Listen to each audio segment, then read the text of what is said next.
नमस्कार मंडळी, स्वामी आहेत या चॅनलवर आपले स्वागत आहे. तर्पण आणि पिंडदान केल्यामुळे तुमच्या पूर्वजांना मोक्ष प्राप्ती, देवीच्या कृपेने त्या पूर्वजांच्या आत्म्याला आनंद आणि शांती मिळते.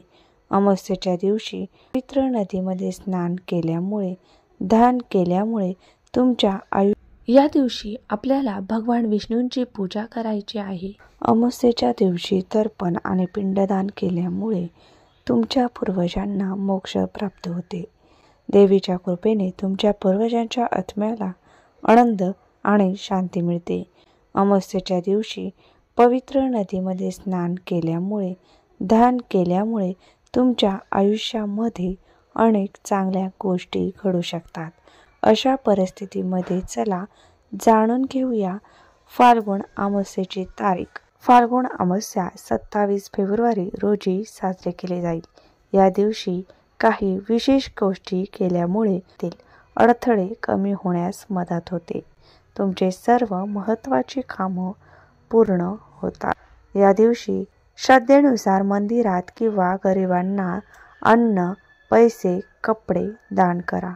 माणसाला आयुष्यात कोणत्याही गोष्टीची कमतरता भासत नाही. एक अतिशय महत्त्वाचा उपाय करणार आहोत. हा उपाय तुम्हाला संध्याकाळी करायचा आहे. तुम्हाला कापूर सोबत एक वस्तू जाळायची आहे. ती वस्तू कोणती हे पाहण्यासाठी व्हिडिओ पूर्ण पहा व व्हिडिओ आवडल्यास नक्कीच सबस्क्राईब करा व कमेंटमध्ये ओम वासुदेवाय नमः लिहायला विसरू नका. दर महिन्याला अमावस्या असते, पण प्रत्येक अमावस्येचं महत्त्व वेगळं असतं व अमावस्ये दिवशी केलेले उपाय अतिशय फलदायी असतात. पाट घ्यायचा आहे, त्यावर पिवळ्या रंगाचे कापड टाकायचे आहे. विष्णूंना पिवळी फुले, पिवळी वस्त्र अतिशय प्रिय आहे. त्यामुळे तुम्ही त्या पाटावर पिवळं वस्त्र टाकायचं आहे.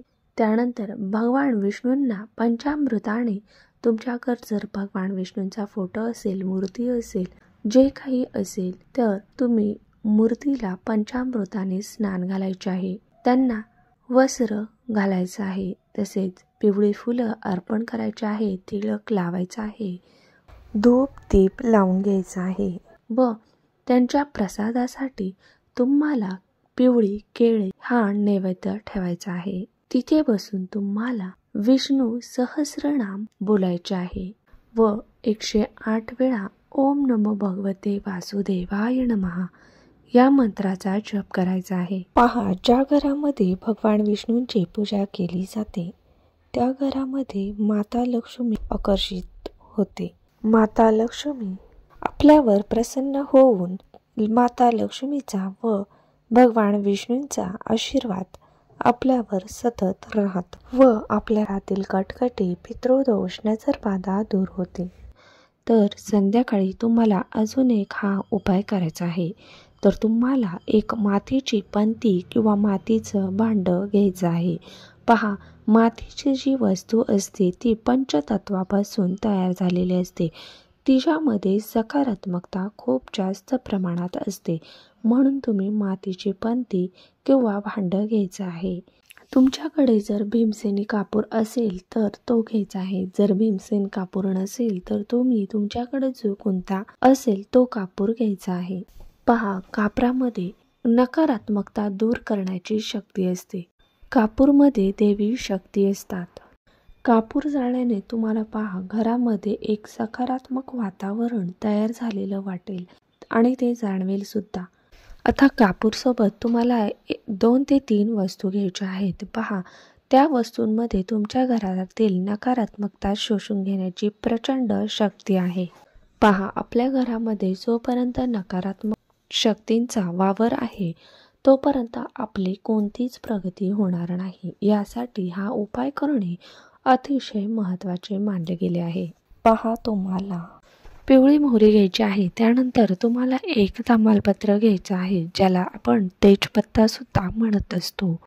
त्यानंतर तुम्हाला जायफळ घ्यायचं आहे. तुम्हाला जायफळ माहितीच असेल, ते अखंड असतं, पण त्यातील एखादा छोटासा तुकडा घेतला तरी चालेल.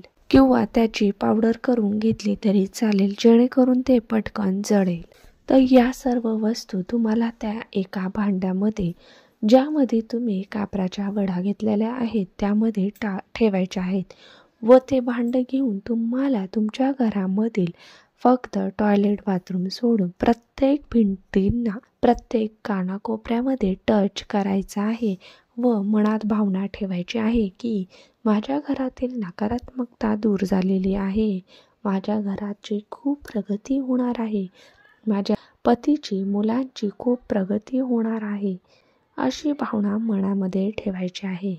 यानंतर तुम्ही घराच्या बाहेर जायचं आहे व ही सर्व वस्तू तुम्हाला, ती मातीची पंती किंवा भांडं तुम्हाला उंबरठ्यावर ठेवायचं आहे व ते प्रज्वलित करायचं आहे. व या वस्तू जोपर्यंत जळत आहे तोपर्यंत तुम्हाला तिथे बसायचं आहे व ओम नमो भगवते वासुदेवाय नमः या मंत्राचा पुन्हा जप करायचा आहे. व हे सर्व वस्तू जळाल्यानंतर तुम्हाला या वस्तू निर्मल्यामध्ये टाकून द्यायच्या आहेत. तर हा उपाय तुम्ही नक्कीच करून पहा. तुमच्या घरामध्ये अवश्य बदल जाणवतील.